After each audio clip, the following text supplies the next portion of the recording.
بینەرانی ئازیزی NRT سڵاو بەرنامەی دیداری تایبەت بەرنمەیەکی کەناڵی NRT و تایبەتە بە تیشخستنە سەر کێشە هەنووکەیەکانی ئەمڕۆی کوردستان بۆ قسەکردن لەسەر تەوەری ئەمڕۆمان کە تایبەتە بە بارگرژیەکانی ئەمڕۆی کوردستان چ ئەوەی پەیوەندی هەیە بە بارگرژی نێوان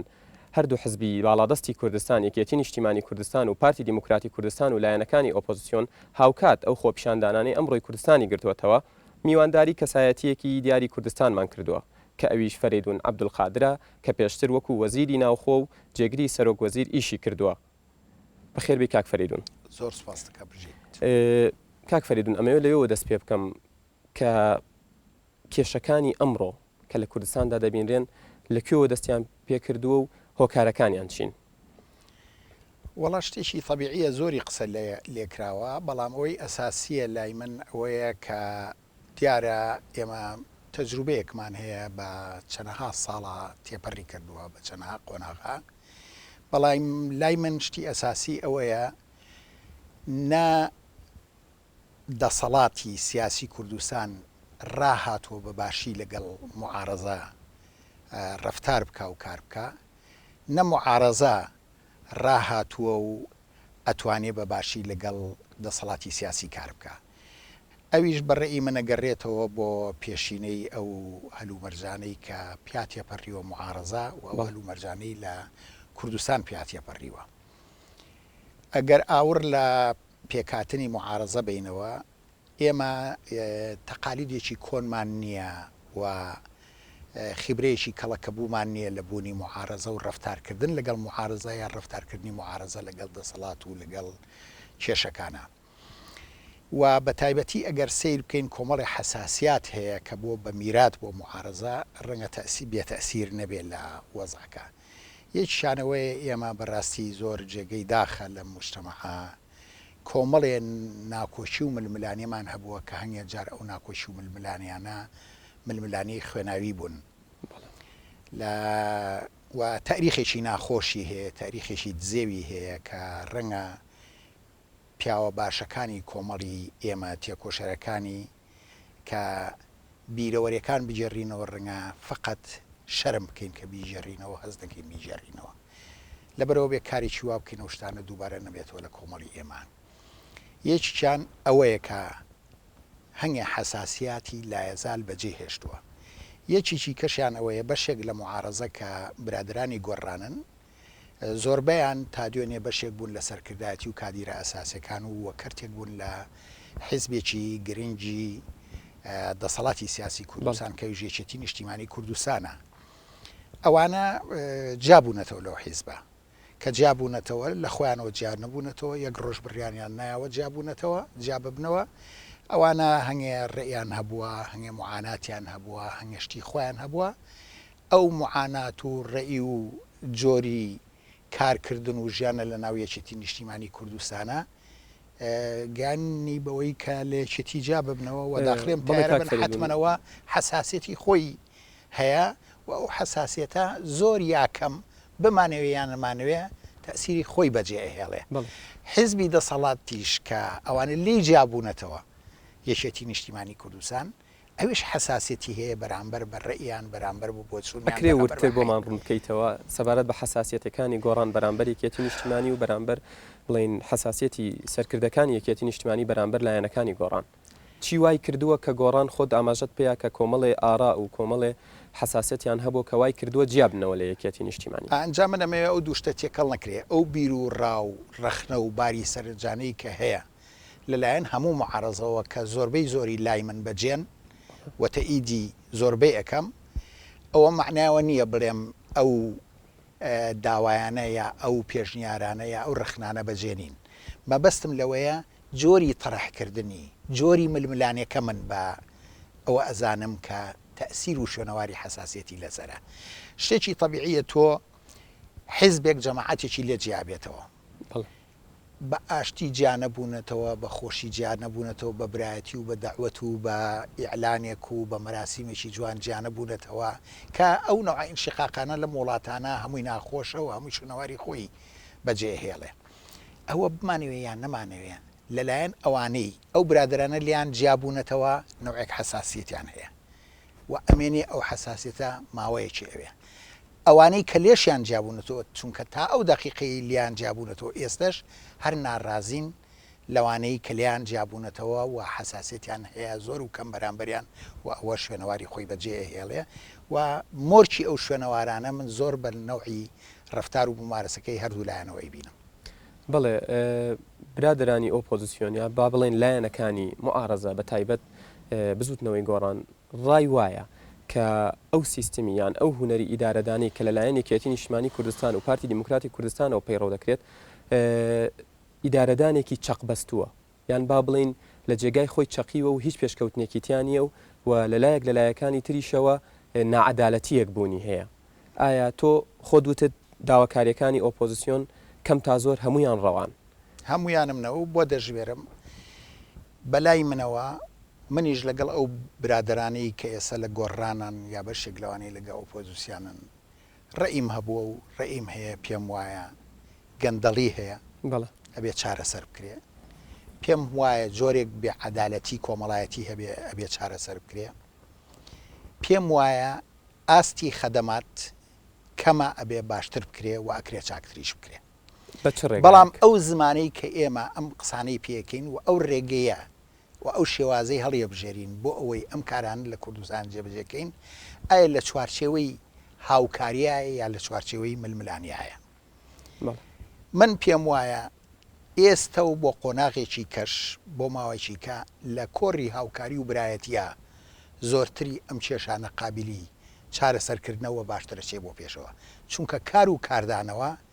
تەسیری خراپ بەجێڵێ تەسیری باش بەجێ ناهێڵێ. لەبەرەوە من پێم وایە و ئێستش سەردانی زۆر لە برادرانم کردووە قسم زۆر لەگە برادران کردووە ئێستش تکام لە هەموو لایەگەوەیە لەسەر ئەساسی کار و کاردانەوە کار نەکەین لەسەر بناغەی هاوکاری و هاریکاری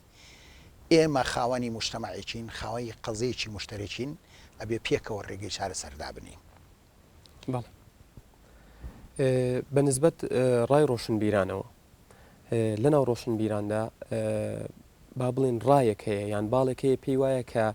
ئێستا شەرعیەتی سیاسی لە نێوان شەرعیەتێکی دیموکراسی و شەرعیەتێکی شۆڕژگەڕیدایە. واتە بە ڕوونتر قسە بکەم ئەوان پێیان وایە کە ئەوانی لە ئێستا لە دەسەڵاتدان بۆ نمونە هەر لە سەرۆک کۆماری عێراقەوە هەر لە سەرۆکی هەرێمی کوردستانەوە هەر با بڵێن سەرۆکی پارلەمانەوە هەمویان خەباتی شاخیان کردووە و پێشمەرگە بوون ئێستاش لە پۆستی باڵادان. بەڵام چی وای کردووە کە ڕێگا بە کەسانی تەکنۆکرات نەدرێ کە کەسانێکی تەکنۆقرات بێنە سەر دەسەڵات و ڕێگا بۆ ئەوان بکرێتەوە. ڕۆشنبیران پێیان وایە کە ئەبێت ڕێگا بۆ ئەوانیش بکرێتەوە کە بێن دەسەڵات بگرنە بەر واتە نەک بە شەرعیەتی شۆڕژگەڕی بەڵکو بە شەرعیەتی دیموکراسی و مامەڵە لەگەڵ وەزعەکەدا بکرێت. تۆ ڕاتچێ لەو بارەیەوە؟ وەڵاهی ئەوەی من جۆم لێ هەموو کەس باسی دیموکراتیە دەکا و نازانم چەند ئێمە لە قوڕی مەفاهیمەکانی دیموکراتیت گەیشتوین چەند ئاگامان لێت کەڵەکەبوونی تەقالیدی دیموکراتی لە وڵاتی ئێمە چ تەریخێکی هەیە و چەندە و چەند شارەزاییمان هەیە. لەبەرەوە گەر باسی تێگەیشتنی دیموکراتی ئەەکەین ئەمانەوەیە کار بکەین بۆ ئەوەی پرۆسەی دیموکراتی لە کۆمەڵی ئێمە باش بۆ پێشەوە بچێ بە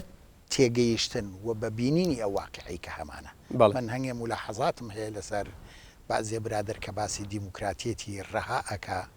من پێم خۆشە دیموکراتیەتی لیبرالی بەو پەڕی تواناکانیەوە بەو پۆڕی دیمەنە جوانەکانیەوە بەو پەڕی پاراستنی مافەکانەوە بەو پەڕی پاراستنی عەدالەتەوە لە مجتەمەعی ئێمە دابین ببێ. بەڵام ئەبێ پێکهاتەی کۆمەڵەکەی خۆمان ببینین و خەریتەی سیاسی مجتەمەعەکەی خۆمان باش ببینین و بە تایبەتی ئەگەر ئەو ڕێبینەوە لە هەموو ڕۆژهەڵات و ڕۆژهەڵاتی ناوەڕاستە ئەو دیموکراتە لیبرالیە و دیموکراتیە تەواو عیارە کە ئەیخوازین بەو ئاسانیە لە هیچ شوێنێک لە بەڵام دوای 20 ساڵ لە حکومڕانی ینی 20 ساڵە شوێنی کە 100 ساڵە حکومڕانی ئەکاوجێشیتیانە بووەتەوە ئەوە تەجروبەیەک نییە. من حەزەکەم هەمومان ویژدانی خۆنی خۆشمان بێنینەوە سەرخۆ 20 ساڵ نییە بەو تەجروبەیە. ئێمە 20 ساڵ کە هاتوین ڕاپەڕینمان کردووە بە پشتیوانی میلەتەکەمان و بە هاوکاری گەوری میلەتەکەمان. دوایی هاتوین پاژەوەی حکوومەتی عێراق دا و دەستگاکانی کێشاوەتەوە لەم منتیقا منتیقەیە و کارەساتی زۆر گەورەی بۆ بەجێهێشتوین زۆرتر لە 4,000 گوندی خاپورکراوی بۆ بەجێهێشتوین شارەکانی گەورەی وەکو پێنجوین و قەڵاتزێ و ئەوانی کەی بە تەختکراوی لەگە زەمینا بۆ بەجێهێشتوین هیچ خەدەمات نەبووە کارەبا نەبووە ئاو نەبووە قوتابخانەکان وێران بوون حتا بانقەکان کە بۆی بەجێهێشتین وەداعی بانقەکانی لەگەڵ خۆی برد و وەداعی بانقەکانیش نەبوون مەسئولیاتی گەورە تووشمان بوو و ئێمە هیچ سەرچاوی داهاتی سابتمان نەبوو بۆ ئەوەی بودجەیەکی سابتمان هەبێ بتوانین پرۆژەی 5 ساڵە دانین و نەخشەی دووردا بنین بۆ گەشەپێدانی ئابووری سیاسی کۆمەڵایەتی ڕووناکبیری لە کۆمەڵی خۆمانە بەڵکە ئێمە لەسەر ئەساسی کۆکردنەوەی گومرگ و ئەم نەوع شتانە ئەژیان و ئەوەش کەم بوو گومرگەکە کە بەشی ئەوەی نەماشی خەڵکەکە دابین بکەین ئەوە درێژەی خان کاچی برا تا ساڵی 2023 تا ساڵی 2023 ئێمە هیچ سەرچاوەیەکی ئەوەی بودجەیەکی سابت پێکبێنێ نەبوو لە کوردستانە ئێمە فقط فترێک ئیسیفادەمان لە قەراری 986 کردووە کە ئەم قەرارە مەغزاکەی ناوەڕۆکەی ناوەکەی بریتە لە نەوت بەرامبەر بە خۆراک فرۆشتنی ئەو نەوتە بۆ خۆراک و دەرمان لەبەر ئەوە ئێمە هەنگە هەوڵمان داوە تەحویری مەسارەکانی بکەین تەبریری بکەین بۆ ئەوەی ڕێگەیەکیشی پێ بکەین مەکتەبێکیشی پێ بکرێ یا بنکەیکی تەندروستیشی پێ بکرێ ئەجینا ئێمە هیچ توانایەکمان نەبوو لە ساڵی 2023ەوە فعلەن تا ئێستا و دەوری 8 ساڵە ئەم 8 ساڵە حەقا ئێمە محاکەمەی ئەم دەسەڵاتە سیاسی خۆمان بکەین بڵین لە ماوەی 8 ساڵە چی کردووە و چی نەکردووە بەڕێی من لە ماوەی ئەو 8 ساڵەشە زۆر شت کراوە و زۆر شتیش هەیە نەکراوە زۆر شت هەیە کراوە لەوەی کارەبا وەزعی باشترە من خۆم محافظی ئەم شارە بووم کارەبامان نەبووە و زۆربەی ماڵەکان پاتری گەورەی لۆریان ئەهێنا بەس بۆی ڕووناچی دابین بکەن و ئێمە ئەو کاک عادل کەریم و سەلام قەزاز و کۆمەڵێکمان هێنا ئەو بوو خەتی دەرمەدی خان ڕاکێشا بۆ سلێمانی و ئەمانە زۆر بێوەزع و ئەو بووین بێ کارەبا بووین ئێستا ئاستێکی باشتر هەیە بەڵام ئایا کارەبا لە ئاستێکی باشە نەخێر لە ئاستێکی باشانیە لە ئاستێکی خراپایە ئەتوانرا باشتر بکرێ ئەتوانرا زۆر باشتر بەڵێ منیش تەئیدی ئەوەکەم مثلەن ئەکرا عەدالەتی ئیجتیماعی باشتر دابین کرێ بەڕاستی ئەو مجتەماعیە مابێ عەدالەتی ئیجتیماعی تیا بێ ئەتیمان بێ بەگان هۆکارەکەی چییە کە نەکراوە هۆکارەکەی ئەبێ بپرسین هەمومان مەسئولین من مەسئولم ئەو برادرانی ئێستا لە کاران مەسئولن برادرانی گۆڕان مەسئولن برادرانی کۆمەڵی ئیسلامی مەسئولن برادرانی یەکگرتووی ئیسلامی مەسئولن ئەبێ گەر ویژدانمان بێنینەوە گۆڕێ بیری پێ بکەینەوە هەمومان پێکەوە مەسئول بووین لەوەی نەمانتوانی و بەباشی ئەوە بکەین بەشێکی خەریکی ململانی ناوخۆی خۆمان بووین ململانی نابەجێ بەشێکی لە داخلی حیزبەکانمانە خەریکی ململانی بووین نەمام پەرژاوە بەشێکیشی عیب نییە یعنی ئێمە بەڕاستی کە هاتوین ئەوە نە خیبرەی بەڕێوەبرنی دەوڵەتمان نەبووە یعنی ئەبواە پەنامان بردایە بەر ئیسیشارە و مستەشار وشتمان پێنایە و پرسمان پێ بکردایە بەڵام زۆر برادری ئێمە بووە لای وا بووە ئیتر عالمە و هەموو شتێگەزانی و نەپێویستی بە مستەشار و نەپێویستی بە نەسیحەتە و ڕەنگە لە بینی خۆمانە زۆر جار پێشنیاری ئەوانەشمان کردبێ کە جۆی لێ نەگیراوە ئەوە ئەگەڕێتەوە بۆ سەهویەک کە هەمومان کردومانە هەمومان تیا شەریکین بەڵام لەوەتەی گۆڕان 1-2 ساڵە کە بەشی نییە لە مەسئولیەتی سیاسی ڕاستە و خۆدا یا کۆمەڵی ئیسلامی یا یەکگرتووی ئیسلامی یا حیزبی شوعی کەمتر ممکنە ئەو برادرانی لەم 2-3 ساڵی ڕابردووە مەسئولیەتیان لەسەرشان بووە ئەبواە بیان کردایە ئەوە قورسایی زۆرتریان بکەوێتە سەر و ئەوەش ئەبێ لەو ڕوانگەیەوە سەیریکەین کە ئێمە بەڕاستی ئەو ڕخنانە والێ بکەین و ئەو زەختە والێ بکەین کە هەنگاوێک بۆ پێشەوە بمان بە من پێم وایە ئەوەی ئێوە باستان کرد وەڵاهی ئۆپۆزیسیۆن خۆ پیشاندانەکان دەورێکی جوانیان بینی بەڵێ گوشتێنە سەرباسی خۆپیشاندەرانیش کاک فەریدون بەڵام پێشەوەی بچینە سەرباشی خۆشپیشاندەران خۆ دوتت 20 ساڵەکە بە تەواوەتی ناکرێ هەژمار بکرێت بۆ ئەوەی حکم بین بەسەر ئەم وەزعی ئێستا 8 ساڵە پارە 8 ساڵە داهاتێکی باش لە کوردستان بوونی هەیە هاوڵاتیان و لایەنەکانی معارەزش لەم دوایە ڕایان وایە کە چ حکوومەتی هەرێم شد و بڵین پارتە دەسەڵاتدارەکە یەکێتی نیشتیمانی کوردستان و پارتی دیموکراتی کوردستان کەم تەرخەم بوون لەوەی کە ئەو داهاتە لە خزمەتی میلەت بەکاربێنن ئەمە ڕای هاوڵاتیانە ساڵش پێم وایە تا 2 ساڵی لێ دەرچێ هەمویان کەم تەرخەم بوون بەیەکەوە هەمویان ئەو دوو حیزبەی لە دەسەڵاتان ئێستا برادرانی گۆڕان برادرانی کۆمەڵی ئیسلامی هەموو ئەو برادرانی کە لە عملێتی سیاسیە بەشداریان کردووە بەڵێ ئێمە هەمان بووە شخصی دووەم بۆ لە ئیشەکانە ناکرێ لەگەر ڕێزی زۆرم بۆ هەریەکەیان بڵێ من تیا بەشدار نەبووم بەڵام لەو 2 ساڵەوە ڕخنە و پێشنیارەکانیان بەجێ تەڕح کردووە لە مەجالاتی خۆیان باسییان کردووە زۆر بەڕێز و تەقدیرەوە بێ بیڕوانینە ئەوێ ئەبوای گوێی لێ بگیرایە ئەگەر گوێی لێ نەگیراوە تا ئێستا بێ ئێستا گوێی لێ ئەوانیش مبەڕیری ئەوەیان هەیە پاساوی ئەوەیان هەیە کە هەرچەندە کەسی دووهەم بوون لە ناو یەکێتی نیشتیمانی کوردستان بەڵام پێش نیازەکانیان تەرحەکانیان گوێ لێ نەگیرا و پشتگوێ خراوە بۆیە ئەوانش بڕیاری هاتنە دەورەیانداوە من بۆ خۆم ناتوانم بڵێم ئەندامی مەکتەبی سیاسی بووم لە حیزبێکە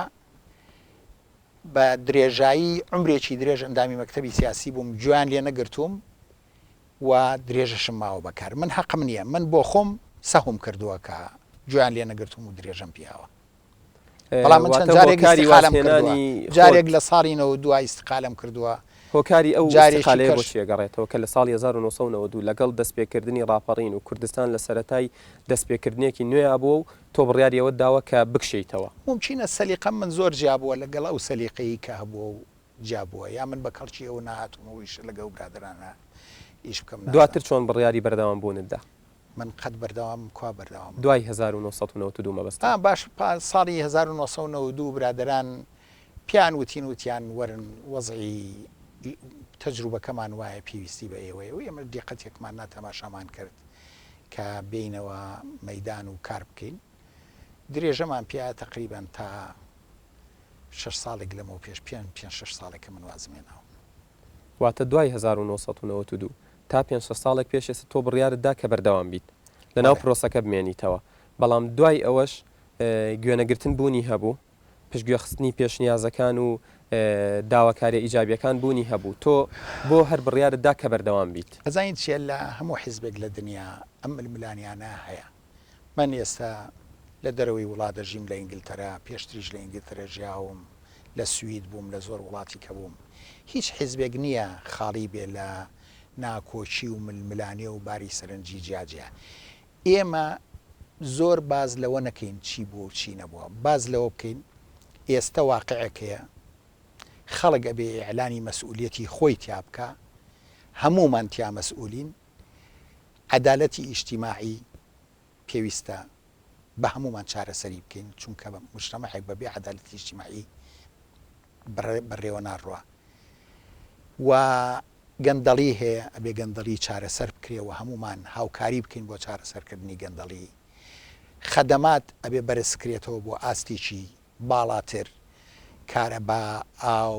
خوێندن هەموو ئەم شتانە بێئتیمامی کێ بەرپرسە لە جێبەجێکردنی ئەم شتانە لە نەهێشتنی گەندەڵی لە دابینکردنی خزمەتگوزاری بۆ هاوڵاتیان بەڕێی من بە دەرەجەی ئەساسی دەسەڵاتی سیاسی مەسئولە بەڵام ئەوانەی لە معارەزان یا ئەوانەی ڕێیان هەیە ئەوانش بێ مەسئولیت نین ئەبێ ئێمە نەخشەیەک دانین نەخشەی ڕێگایەک دانین بۆ ئەوەی هەم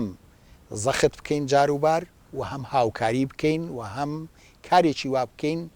دۆخێکی سازگار ساز بکەین بۆ ئەوەی ئەو پێشنیارانەمان جێ ببێتەوە ئەو ڕێیانەمان جێ ببێتەوە و بتوانین بە هەموو هاوکاری بکەین بۆ ئەوانە چارەسەر بکرێ چونکە من ملاحەزەم کردووە من بەڕاستی لەگەڵ مامجلا قسەم کردووە لەگەڵ کاک مەسعود قسەم کردووە لەگەڵ برادرانی گۆڕان قسەم کردووە لەگە برادرانی یەکێتی قسەم کردووە لەگە هەنگێ برادری پارتیش قسەم کردووە زۆر برادرم دیوە من تێگەیشتم لە نەتیجا کە بەڕاستی لە ڕۆژانی یەکەمی ئەو گوشارە تەسیرێکی باشی هەبوو هەموو لێپرسراوە ئەساسەکان چاوێکیان خشانەوە بە وەزعەکە وەلایەن ئەوە دروست بوو کە ئەبێ کارێکی جدی بکەن بۆ قوبولکردنی ئەو پێشنیارانە و کارێکی جدی بکەن بۆ چارەسەرکردنی گەندەڵی بۆ چارەسەرکردنی وەزعی عەدالەتی ئیجتیماعی و ئەبێ کارێکی جدی بکەن بۆ ئەکتیفکردن و کاراتر و کردن و و باشترکردنی کاک فەریدون تۆ خدماتی کۆمەڵە. بە سیفەتی چی تۆ لەگەڵ ئەو لایەنانەیە چ لەگەڵ جەنابی جەلال تاڵەبانی یان مەسعود بارزانی سەرۆکی هەرێم یان نەوشیروان مستەفا سەرۆکی بزوتنەوەی گۆڕان تۆ قسەت کردووە وەکو وەسیتێک قسەت کردووە یان بە چ سیفەتێک؟ نا من وەکو وەسیت قسەم نەکردو چونکە وەسیت ئەسڵان لە ئەو جۆرە کارانە باوەڕ ناکەم بتوانێت دەورێکی باش ببینێ یا دەورێکی پێ ببیندێ. بەڵام من بەش بە حاڵی خۆم لە پاڵ هەموو تێکۆشەرەکانی کا من ساحێبی ئەم قەزیەیەم وەکو ئەوان و حتا یەکێتی نیشتیمانی کوردستان من لە زۆر کەس زیاتر خۆم بە خاوەنی یەکێتی نیشتیمانی کوردستان ئەزانم. تۆ خۆت لەگەڵ ئەو لایەنانە قسەت کردو و دانیشتووی گفتوگۆت کردووە وەڵامدانەوەی ئەوان چی بووە؟ ئایا هیچ لایەنێک هەیە کە مەبەستی نەبێ بگا بە ئەنجامێک بۆ دانیشتنەکان و بۆ گفتوگۆکردن و بۆ ڕێککەوتن؟ من حەزەکەم حکایەتێکی بچووکتان بۆ بژێڕمەوە. من تازە هاتبوومەوە ئێرە خۆتان نەزان هەموو برادرانە ڕەفیقی زۆر خۆشەویست من کە قادری حاجی عەلی سەردانێکی کردم و زۆر خۆشحاڵ بووم بە سەردانەکەی بەڵام شەو جۆم لە بەیانە حەوخاڵەکەی گۆڕان بوو. بەیانە حەوخاڵەکەی گۆڕان ئەگەر دەربازی کەی لەو محیطەی کە لە ڕۆژهەڵاتی ناوەڕاست و وڵاتە عەرەبیەکانە هەیە ئەو باهۆزەی ڕووی کردە ڕژێمە فاسیدە عەرەبیە دیکتاتۆریەکان کە دەمێکە و میلەتەکانیان بەدەستیانەوە ئەناڵێنن ئەگەر لەوە دەریکەی وە لە عەقڵێتیەوەی کە ئەها ئەوە ڕاپەڕینێک و شۆڕشێک لە کوردستانە بەرپا بێت زۆری پێشنیاری زۆر بەجێ و ضروریشن. سوحبەتم لەگەڵ کرد مولازم عومەریش لێوە بوو منیش جارێکی وا هەڵەیەکی وام کردبوو کاک عومەر و ئەوان پیان وتم تعلیقێکیان لیان وتیان بۆ تۆ لە فڵان شوێنی ئەم ڕێیە وا دەرەبڕی منیش بە عینەن شتم بە کاقاروتەوە وتم کاکاوە ناکرێ خۆیەوە دەری سەری ڕەش و ئەمانەتان نەگرتووە بەم نەوعە لەوێ بەم طریقەیە دەریەکەن حەق نییە ئەوە و حەقا پەلە نەکەن ئەوە پلەی پێوە دیارە و ڕعایەتێکی هەموو وەزعەکان بکەین بۆی لە دەستمانە نەشتێ وەزعی کوردستان وەزعێکی ناسکە و فعلەن زۆر بە ڕێز و بە احتیرامەوە داواکە و پێشنیارەکەی لێوەرگرتم و تێڕازەکەی.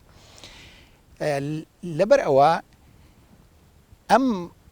پێشنیارانەی کە معارەزە کردی تەوقیتەکەی مناسب نییە ئەجینە پێشنیارەکەی مناسب نییە کاک فەریدون لەو ڕۆوە تۆ ئەتەوێ چاکسازی بکەی ئایا لە چوارچێوەی عملێتی سیاسیە عملێتی دیموکراتیە لە چوارچێوەی گەمەی دیموکراتیە تا ئەتەوێ چاکسازی بکەی یاتەوێ کودتا بکەی ئەتەوێ لە وەکو مصر و تونس و وڵاتەکانی کە ئەو باهۆزەی هەڵی کردو تۆش ئیسیفادە لەو باهۆزە بکەی هەمووی ڕاماڵی و پێی بڵێن بڕۆنە دەرەوە و خۆت ببی بە دیلی ئیش بکەی ئەمە قسەیەکم نامێنێ وەختە شتێکی کە بەڵام ئەگەر تۆ خۆ پیشاندانەکەی خۆ پیشاندانەکەی داوای چاکسازی تەیە حیزبێکی ئۆپۆزیسیۆنی بینەکەی بەڕێی من حیزبی ئۆپۆزیسیۆنیش مەسئولیت لە گەردنیاتی مهمترین مەسئولیەتی کە لە گەردنیاتی ئەوەیە کە نابێت تەزیمی وەزع بکە نابێ کارێکی وا بکە ئەزەمە دروست بێ و ئەو ئەزەمەیە کار و کاردانەوە بۆ پێشەوەی بەرێ و نەتائیجی خراپ بەدەستەوە چونکە نیازی معارەزە لەو پێشنیارانە ئەوەیە کە کۆمەڵ بۆ پێشەوە بەرێ کە چاکسازی دروست ئەوانش پێیان وایە لایەنەکانی ئۆپۆزیسیۆن پێیان وایە کە بەم بە تەرحکردنی ئەم خاڵانە ئەوان بە کودەتای ناونابن چونکە ئەوان لە ڕێگایەکەوە هاتون کۆمەڵی خاڵیان خستۆتە ڕوو داوایان کردووە بەدەم خاڵەکانەوە بچن و بە نسبەت تۆوتت بڵین ئەو خاڵانە لە کاتێکا معقولە بوون و منطقیە بوون کە لەم وەزعی ئێستایی بۆ نمونە بۆ خۆرهەڵاتی ناوەڕاست بەڵام ئەوەی لە میسر ڕوویە ئەوەی لە تونس ڕوویە ئەوەی ئێستا لە لیبیا و لە یەمەن و لە سووریا ڕوئەدات هەر ئەوانیش کۆمەڵی وڵاتێکن لە خۆرهەڵاتی ناوەڕاست بوونیان هەیە و لایەنەکانی ئۆپۆزیسیۆنیش ڕایان وایە کە ئەوەی لە وڵاتانە ڕوویاوە لێرە بە خراپتر ڕوویاوە بۆیە داواکارن کە بۆ نمونە حکوومەت هەڵوەشێتەوە یان انتخاباتی مبەکر بکرێ یان شتێکی لەو جۆرە من پێم وایە ئەوە زۆر دقیق و ورد نییە ئەوەی لە وڵاتانە لێرە ڕوویاوە خراپتر بێ لەوەی لە وڵاتانە وانە بە دەلیلی ئەوەی خۆتانەزانن لێرە معارەزەیەکەیە بە ئازادی تەلەڤیزیۆنی هەیە ڕۆژنامەی هەیە و ئەو معارەزەیە داخلی پرۆسەی دیموکراتی بووە، داخلی انتیخابات بووە، نوێنەری هەیە لە پەرلەمانی کوردستانە، نوێنەری هەیە لە پەرلەمانی عێراقا و بەدەنگی بڵند لە هەموو شوێنێ ڕخنەی خۆیە گرێ، ڕێی خۆیەدا مناقەشەکە و لێرە ناڵێم ئەو پەڕی دیموکراتیت لێرە هەیە، ناڵێم ئەو پەڕی ئازادی، لێرە پانتاییەکی باش لە ئازادی هەیە و پرۆسەیەکی دیموکراتی بە هەمومان خستوماتە ڕێگە بۆ پێشەوە چێ ئەبێ هەمومان وانەکەین لە شوێنێکا بوەستێ، چونکە کە خۆ پیشاندەرەکان داخوازیەکانی خۆیان خستە ڕوو، هەم جەنابی کاک مەسعود کە سەرۆکی هەرێمی کوردستانە وتی شتی زۆر بەجێن و بەڕەوان و ئیژەکەم لە ماوەی 3-4 مانگێکە هەر ئەساسەکانیان جێبەجێ بکەم و هەوڵەدەم لەگەڵ ئەوانە کۆک بم و ئەم پرۆسەیی کۆمەڵی خۆمان بۆ فریدون مام جەلال عینەن شت تەئیدی کرد، مەکتەبی سیاسیەکان تەئیدیان کرد، بەڵام کە درێژەی کێشە و زووزوش ئەو ئاهەنگا ئەو ئیشارەتانە ئەدرا بە گوێی دەسەڵاتی سیاسیە کە ئێرەش مەعاملە ئەکرێ وەکو مەسر و وەکو تونس و وەکو یەمەن و وەکو کاک فریدون ئەمە کاردانەوەی خۆی خستەوە. بەڵێ لێرەوە پرسیارێک دێتە ئاراوە ئەو خۆپیشاندانانەی ئێستا شەقامەکانی شاری سلێمانی و زۆربەی شارەکانی کوردستانی گرتوتەوە و داواکاری خۆیانیان هەیە، تۆ خوێندنەوەت بۆ ئەو خۆپیشاندانانە چییە؟ پاش ئەم ناوبڕە ئەگەڕێنەوە لات.